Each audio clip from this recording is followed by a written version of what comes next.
Okay, so have a seat.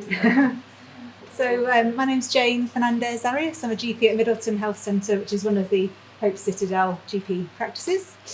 So I'm just going to tell you really that about how we've been dealing with diabetes at our practice, and we've been having a brilliant time actually, helping people with diabetes, people struggling with obesity, high blood pressure, PCOS, various other metabolic health problems. We've been seeing some fantastic results. So here are a few of the headlines, and then I'll go into a bit more detail shortly. So we've seen HbA1c 111 down to 53, 101 down to 51, 112 to 77, 66 to 57, these are just a few, 57 to 47, okay. Weight loss of over 20 kilograms in 10 months. Somebody else managed nearly 10 kilograms in 4 weeks. And then improvements in blood pressure, eczema, skin conditions, PCOS, sleep, general aches and pains, just general energy levels, mood, anxiety, and people just feeling well. And so how have we been doing this? Not by adding any medication, but in fact, a lot of patients have been able to, some of our patients have been able to come off medication. So, how did we achieve this? Well, it's all to do with sugar. So by encouraging our patients really to reduce the sugars and carbohydrates in their diet. And so for some time really I've been quite interested in this. I've seen success of other GPs up and down the country. Dr. Unwin you might have heard of, Dr. Mosley, unfortunately died recently. You know, other GPs have been doing great things. And so I thought, well, how can we do this in our practice? And I have been doing it for quite a few years on a one-to-one basis in a consultation, you know, directing patients to resources. There are quite a lot, you know, websites, etc., etc. And for patients that are motivated and like, okay, yeah, that sounds good, off they go and they can get on with it. But we thought it might be helpful for more people to run a course, which we did over 6 weeks, just to give a bit more support really and to sort of see changes in real time. So we did, there we go, yeah. Yeah, so we ran a 6-week course and we did it twice, and we've already got quite a few patients lined up. Hopefully we'll be able to do another one. So initially I invited patients with newly diagnosed diabetes within the last 12 months just to try and keep it simple. They wouldn't be on loads of medication. It's not a problem if people are on medication, and there's some guidelines here about how to help people reduce it if they need to. Pre-diabetes, obesity, and we also included somebody with hypertension and one with PCOS. And these are patients mainly, they were mainly people that I'd already had a conversation with or my colleagues had. And prior to the course, we set up a display in the waiting room, kind of showing infographics of how much equivalent sugar is in certain foods. We sent out messages to patients as well. But interestingly, the people that came, we tended to be the people that we'd already had a conversation with, so they already knew us. We excluded anyone that was pregnant, breastfeeding, under 18, or had a history of an eating disorder. So we had about 10 people-ish on each course, so not huge numbers, but it worked quite well. In a small room, we were able to get to know each other, and we could do it, I suppose, larger scale, but it worked quite well in these initial pilot courses. So we met for an hour on Thursday mornings for 6 consecutive weeks, and I'd give a short educational presentation, and then there's plenty of time for questions, discussion, sharing. There was a book table as well. People could borrow books, take them home, bring them back. I shared websites, podcasts, other resources, whatever people like. Some people liked Instagram, etc., etc. So what did we cover? So the first week, introduction to low carb, so sort of busting the dietary myths, you know, the sort of myths that are out there really, and introducing the low carb way of eating. Know your numbers, so patients can personalise their own data, which can be quite helpful to track their progress. Shopping, shopping low carb in a high carb world. So practical help really, helping people, empowering them really to read food labels when they go shopping. We talked about time-restricted eating and intermittent fasting, challenging the accepted norm of 3 meals a day plus 3 snacks narrative. The 5th week was great actually. We had a guest speaker, and he was a chap that he'd lost 8 stone in 8 months 4 years ago, and he's managed to keep it off ever since. And he feels so passionate about it that he works part-time now so that he can kind of spread the message. And just he's 60, and he said he's never felt so well in his life really. So that was quite inspirational really. And then we kind of mopped up at the end, physical activity, stress, sleep, make sure eating what you do when you eat out, etc. To help patients transition from the course and sustain it in their everyday lives. yeah, so I'll share with you some of what we cover in the course. Obviously, it's 6 weeks. I based it all actually on the Freshwell website. I had some leaflets, but anyway, they're a group of GPs down in Essex, I think. So they've got they've got an app and they've got a website. So I based kind of my information on their information, but also the other stuff as well. So I'll go through the course briefly, but we'll just have a few things. So so we talk about the diabetes and obesity epidemic really, and how they've risen dramatically over the last 40 years or so, which coincides with the introduction of the so-called Eat Well guide, and the idea of counting calories, calories in, calories out, eat less, move more, and all these things that haven't really worked, if we're honest about it. Some people kind of ignore them, but a lot of people do try and rigidly stick to them, but the diabetes doesn't really shift much. And also, since the early 1980s, the availability of processed food has taken off, not just in the form of takeaways, but also much of what's available really in the supermarkets. This guideline prioritises carbohydrates over proteins and fats. And when you look into the background of how it was produced, it's deeply flawed, actually. I probably haven't got time to go into it now, but essentially one guy said, when they were thinking about introducing guidelines, one guy said fat is bad, and the other guy said sugar's bad, and the guy that said fat is bad won, if you like. And so then we started processing all our food. We processed milk, we took all the fat out of it, yogurt, we took all the fat out of it, and supposedly this is healthy. It didn't taste very nice, so then we added sugar. And also it wasn't really very filling, so then we're hungry all the time, so now, so then we're eating more and more, so, So, okay, and then I do, in the first session, a little question, understanding sugar. Does anybody know, I'm sure you all do, how much blood there is in your body on average? Anybody want to say? 8 pints. Yes, 8 pints, there you go.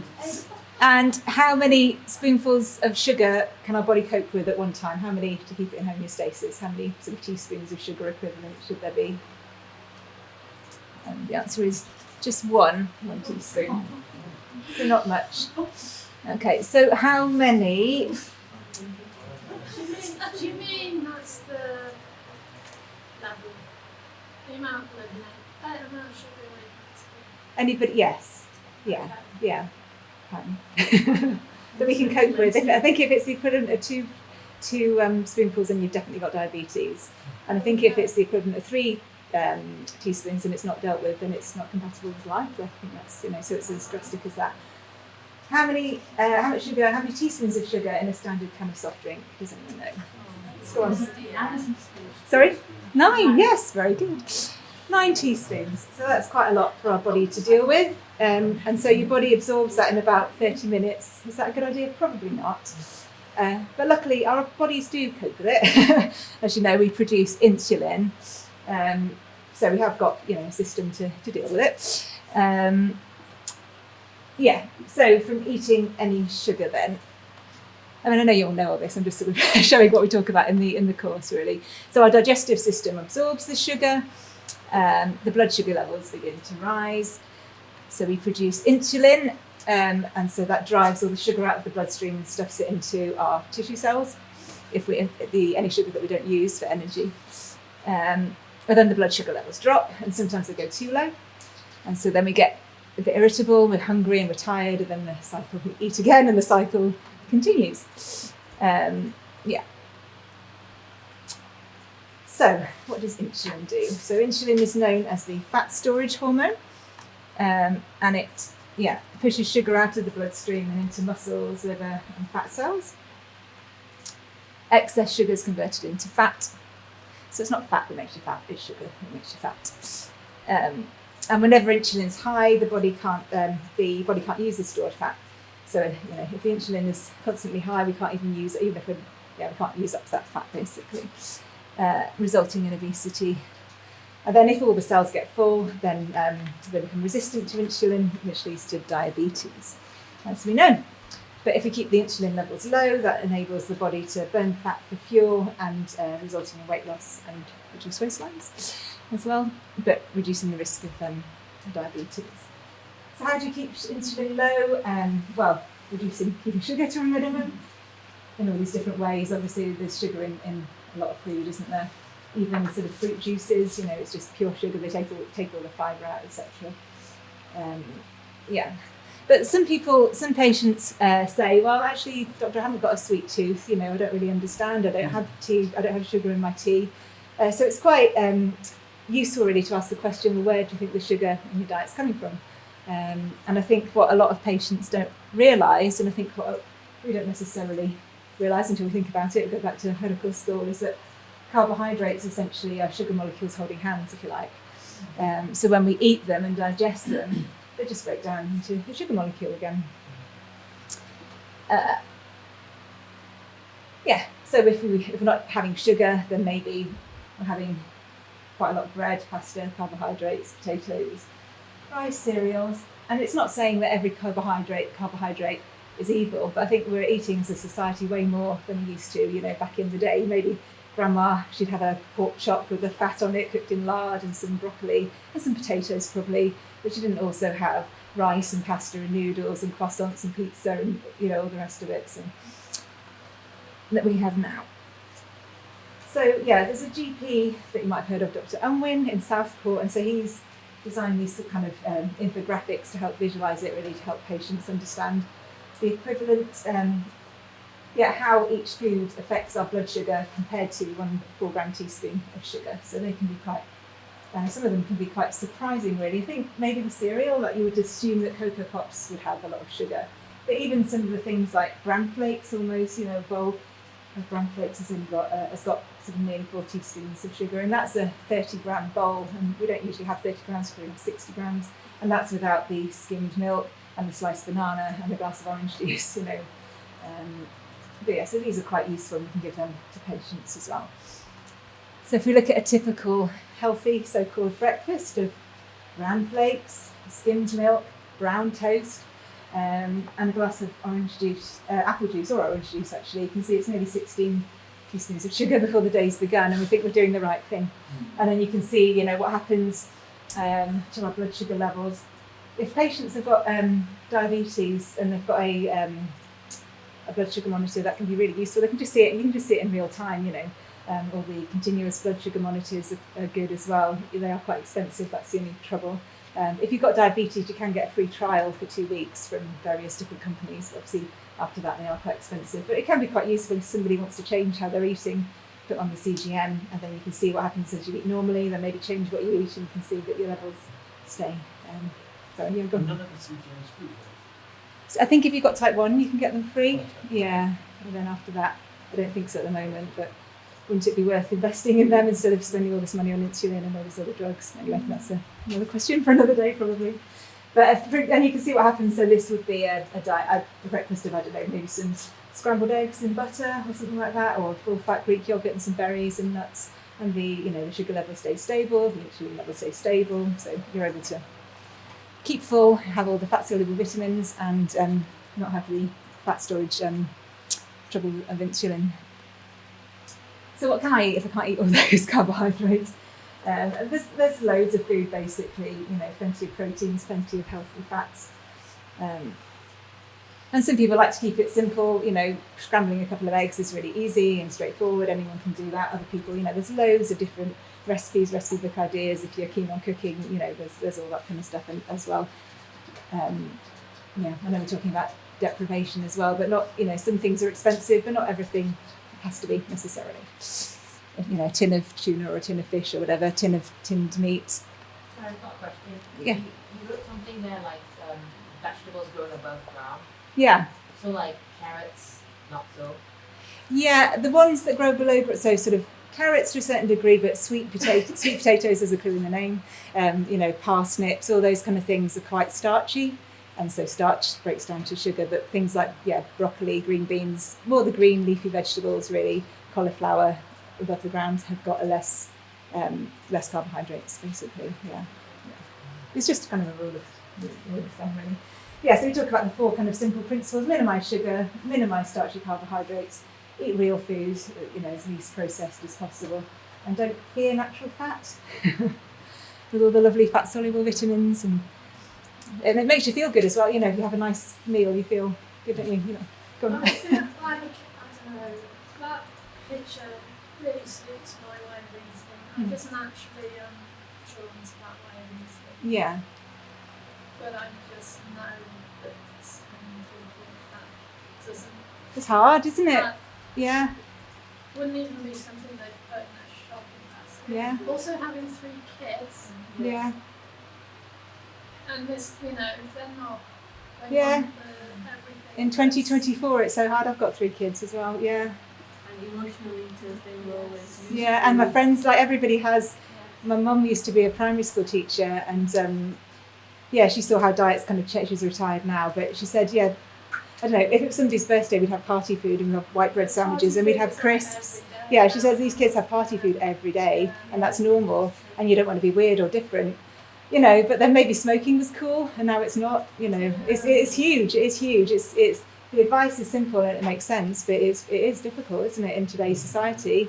It's also Yeah. cheaper to put calories of rolls and than it is to buy fish. It's so expensive.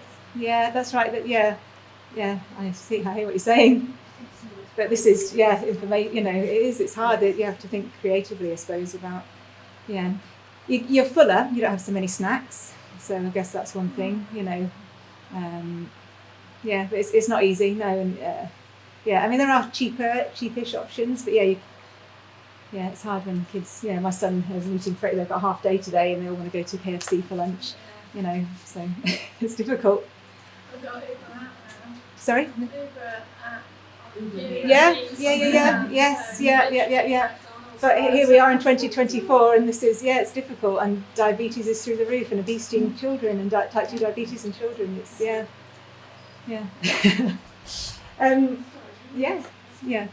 was just, sometimes there's a lot of privilege in saying these things. If you're, if all this wrong, if you go to like East London, it's just chicken shops. It's what, sorry? It's just chicken shops. Chicken Fried shops. everywhere.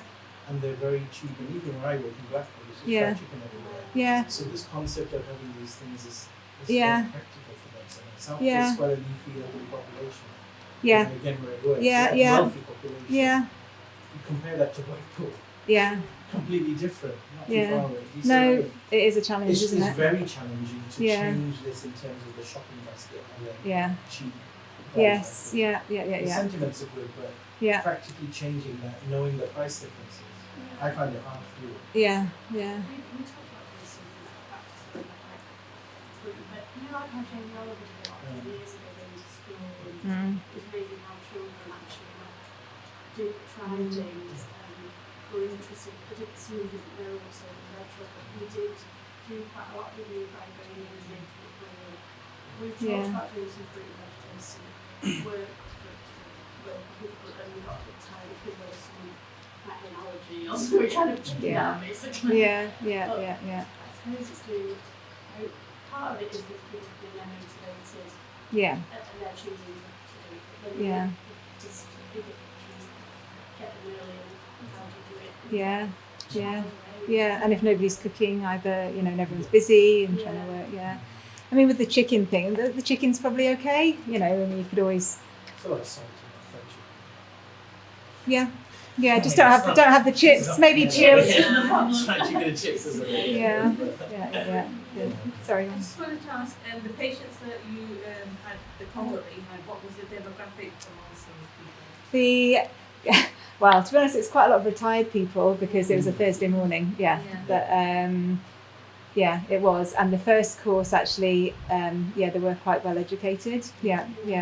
So, it's a challenge. I mean, it works, but it's a challenge. Yeah. For sure. But there's a GP that works because we don't have that many South Asian people in our population. So different diets are different as well. There's a GP, Dr. Kesar Sadra, that he's been doing it just quietly for about 20 years, had some fantastic results. But I mean, eggs are cheap, if you're not, as I say, I know what you're saying, but I'm not sure. Yeah. Sorry, you were going to say something else. No. Yeah. 5% prevalence. So, we talk about going shopping as well and how to read food labels and that kind of thing. And the current traffic light system, which focuses really on fat is the main thing, and red is bad and green is good. But it's not, and there's no mention at all about added sugars, yes, but no mention at all about carbohydrates.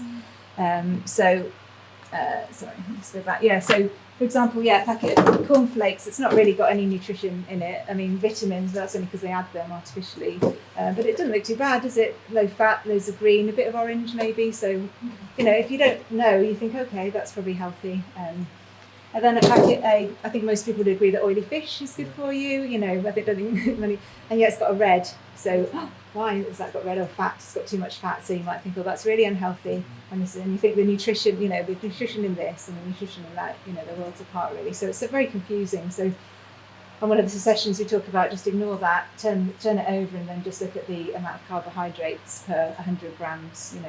And roughly 10 grams or less per 100 grams is fairly low carbohydrate. And then how else can I keep my insulin low? Reduce the frequency of eating. So obviously. Okay, so there's a question about there had some research about if you really study people who had the exact same diet, same amount of calories, same meals, everything, but Sunday earlier in the day and start before 3 p.m. and others later in the day, and actually the ones who ate and start before 3 p.m. even 11 a.m. 3 p.m. they lost weight and they had much better outcomes. There was a lot of students that they had it and they reduced rates of cancer. But I just wondered if any of those sorts of things that you could. Possibly. Yeah, I mean, they say, not to, I think in other countries they don't have their heavy meal before bed because it just kind of sits there. So perhaps if you eat it early in the day, then you're able to burn some of it off. And I think going maybe for a walk after eating as well is meant to be good for our metabolism as well. But also perhaps if they're finishing earlier, then they're having a longer gap until they next eat, which is good for the body then to, what's it called, autophagy, yeah, exactly. So they're having a longer period. 5 minutes, right? Yeah, sure. Okay, questions at the end. Yeah, obviously if we're not reducing insulin, then the body can use the stored energy. Then one of the sessions we talk about intermittent fasting and time restricted eating, which is easier to do once you've kind of shifted to a low carb way of eating because you're not so hungry. You kind of think, oh, I'm not hungry. Okay, fine. It's not as if I must fast. This is really painful. I'm dying. I'm killing. I'm eating lettuce and I'm starving. It's easier to do it that way around. I'd say the same for exercise as well. Nothing wrong with exercise. Yeah, it's good for us mentally and physically as well. But rather than, trudging to the gym initially, I think people often find they change the way that they eat, then they have the energy and the motivation to go and do some exercise. So it's kind of that way around, really. So this is our kind of our narrative is 3 meals a day. This is kind of storing time, fat time, burning fat time, but it's probably more like the second one or even an extra snack before bed as well. Which doesn't really give us much time to burn the fat. Whereas if we skip breakfast, which, if you're not hungry, you don't have to eat. It was Mr. Kellogg, apparently, that coined the phrase, breakfast is the most important meal of the day. So, we don't have to have breakfast just because Mr. Kellogg says we have to. And what are our results? So I'll just whiz through a few. 37-year-old man diagnosed with diabetes November 22. HbA1c was 61 at that time. He was started on metformin. In December last year, his HbA1c was up at 111. He started on Deprivation, but he only took it for a month because he wanted to embrace the low carb way of eating. He was the chap who went down to 53. And also, interestingly, his cholesterol reduced as well. So some people, what about cholesterol? And quite a lot of patients with cholesterol and triglycerides dropped as well, even though they're eating more fat, they're eating less sugar. Another chap. I'll whiz through. We've only got 5 minutes. This was lovely. Actually, a lady she didn't have diabetes. I don't think she even had pre-diabetes, but she had really severe eczema. She sees a dermatologist. She was very overweight, PCOS, infertility. She wants to have children, and so she was her skin improved. She lost weight quite quickly, and she had a period, so she was quite helpful for her fertility. Is it sustainable longer term? Well, I already mentioned the chap that came and gave his, he's been doing it for 4 years. You do have to be quite determined, and I think you do have to have support around you. It's not easy at all, but it is doable. So another lady who's been doing it for a year. Most of these courses, I did the course in January this year, but she's been doing it for a bit longer, and she's managed to stay well, and she's come off some blood pressure medication as well. Yeah. And the very best one, I mean, I don't know if I've got time to go into it, but a chap's had diabetes for 4 years on metformin. He wasn't actually our patient, but he's the husband of Joe in admin, who's been giving out all this information, sending emails to patients, etc. So he had a really high HbA1c, 135. He started on glycoside by his GP, and just as the weeks, 1 week, first week his BMs are 28, and this is kind of like a week by week reduction, which is quite dramatic really, and his HbA1c was able to come down to 46, and their GP did thankfully stop his glycoside. I was a bit worried that he'd go a bit hypo. Patients enjoyed it. It's hopeful. It just feels it's quite a nice way to practice medicine instead of, you've got diabetes, it's a chronic condition, it's just going to get worse. We'll start you on metformin, we're going to have to escalate it. You'll end up on insulin. It's not very hopeful, whereas this kind of gets to the root of it, and it's enjoyable, and people, feel good. Go on, Liz, sorry. Jane, have you done any work with those patients with more severe mental health problems and antipsychotics who are much more at risk of diabetes medication in terms of a sort of screening or preventative for patients who've already been picked up as diabetic? Patients who've been picked up as diabetic. Some of them will have been picked up as diabetic, but there seems to be a move now that patients who are antipsychotics should be offered metformin as a sort of preventative thing. Thought about working that into sort of low carb. Yeah, I mean, I'm pretty much at least 2 or 3 times a day kind of promote low carb diabetes and stuff. But pretty much anything. People have got aches and pains, irritable bowel, inflammatory bowel disease, psoriasis, eczema, you name it. And so probably mental health issues as well. I mean, we didn't include anyone with depression in this trial, but on a day-to-day basis, anyone can eat that way. But definitely the antipsychotics can increase the blood sugars, unfortunately. Yeah. Did you have any funding for the diet project? Yeah, I did. Yeah. So I'd like some more. How did you get funding? It was a fellowship that Hope Citadel did. Yeah. Right, just diabetic people. So It's coffee time and there's still cake.